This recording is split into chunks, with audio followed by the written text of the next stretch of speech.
Halo, assalamualaikum warahmatullahi wabarakatuh. Saya email. Di sini saya mau membuat video tentang berbicara random. Apapun yang terlintas di kepalaku dan apapun yang saya rasakan, kegelisahan yang ada dalam diriku, itu saya ungkapkan di video ini. Tujuan saya membuat video ini adalah untuk memperlancar cara saya berbicara. Di sini pembahasannya tentang saya yang harus berjuang dan harus berusaha. Karena saya melihat diriku sendiri bahwa selama ini saya terlalu berleha-leha, terlalu bersantai-santai, terlalu banyak menghabiskan waktu dengan scrolling-scrolling HP, dengan rebahan, dan ada sebenarnya planning yang sudah saya buat. Tapi terkadang 2 hari saya laksanakan, setelah itu hari ketiganya saya jadi berhenti lagi. Terus hari kelima saya lanjutkan lagi dan berhenti lagi. Itu selalu terjadi dalam diriku. Makanya di sini saya niatnya kayak main-main, tidak berusaha, tidak konsisten. Tapi di sini saya sudah sadar bahwa saya sudah terlalu lama di titik terendah, titik di mana saya terombang-ambing dengan ketidakjelasan hidupku. Makanya saya sadar bahwa saya harus bisa, saya harus belajar, saya harus berjuang dengan cara banyak belajar. Apalagi kan saya orangnya pemalu kan, saya sulit untuk berkomunikasi dan bercerita sama orang lain.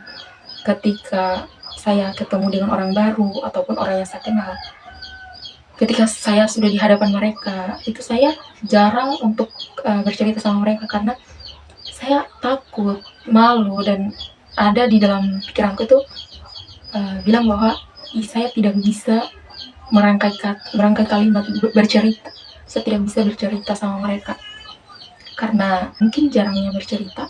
Nah, terus juga saya harus sadar juga sih sebenarnya, kenapa sih saya harus bilang sama diriku sendiri bahwa yang membuat saya malu itu sebenarnya apa sih?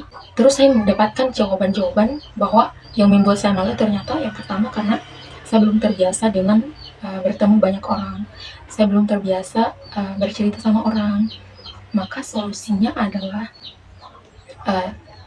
saya harus terbiasa, harus membiasakan diri untuk bercerita sama orang-orang. Saya harus mudah berbaur sama orang-orang.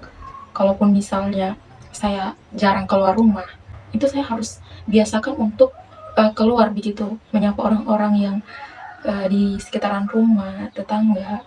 Dan cara ini adalah salah satu juga yang membuat saya terbiasa untuk bercerita, merangkai kata. Kalau misalnya saya jarang pergi beli ke warung karena takut ketemu orang kan, biasanya kan kalau ketemu itu pasti cerita, pasti adalah yang kita ketemu dan kita diajak cerita, ditanya tentang sesuatu, dan pasti kita harus menjawab itu kan. Itu biasanya saya hindari. Nah, tapi di sini saya berusaha untuk membiasakan bercerita sama siapapun yang saya temui di jalan. Yang biasanya saya menghindar, itu saya harus memberanikan diri untuk bercerita, harus memberanikan diri untuk menjawab pertanyaan, harus memberanikan diri bertanya sama mereka. Nah, dari sini kan saya bisa terbiasa sama orang banyak gitu. Dan kemudian kayaknya saya harus sering aktif juga di organisasi, sering ikut kepanitiaan. Misal saya ditunjuk sebagai panitia dalam organisasi, maka saya harus siap gitu ya. Biasanya kan saya menghindar menjadi panitia karena saya malas, bukan malas, kayak saya tidak cocok dengan berkumpul sama orang-orang, bekerja sama orang-orang gitu ya. Biasanya kan saya paling sukanya itu saya bekerja sendiri-sendiri, maksudnya bekerja secara mandiri gitu ya.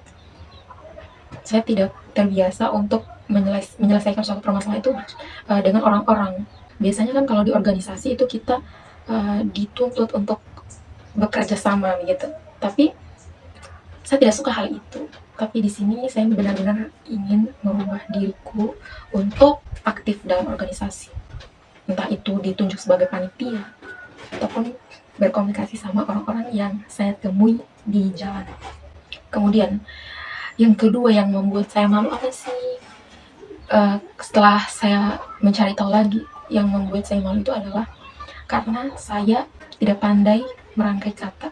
Nah, di sini saya temukan solusinya dan pernah saya baca di jurnal, bukan di jurnal sih, saya pernah baca di buku, dengarkan podcast-podcast orang lain bahwa cara untuk kita bisa lancar merangkai kata, lancar bercerita, lancar dalam menyampaikan pendapatnya kita dengan membaca buku. Kemudian dengan mendengarkan podcast, dengan journaling. Kita membaca buku karena dengan kita membaca buku ini kan sudah jelas, itu dia akan menambah wawasannya kita, pengetahuannya kita. Kemudian kosakatanya juga kita jadi bertambah dan kita bisa merangkai suatu kalimat itu dengan bacaan-bacaan yang sudah kita sempat lihat di buku, yang sempat kita sering baca di buku. Kemudian dengan journaling. Kenapa journaling? Karena dengan journaling ini kan kita dituntut untuk kita merangkai kata, menyusun kalimat menjadi sebuah kalimat yang utuh.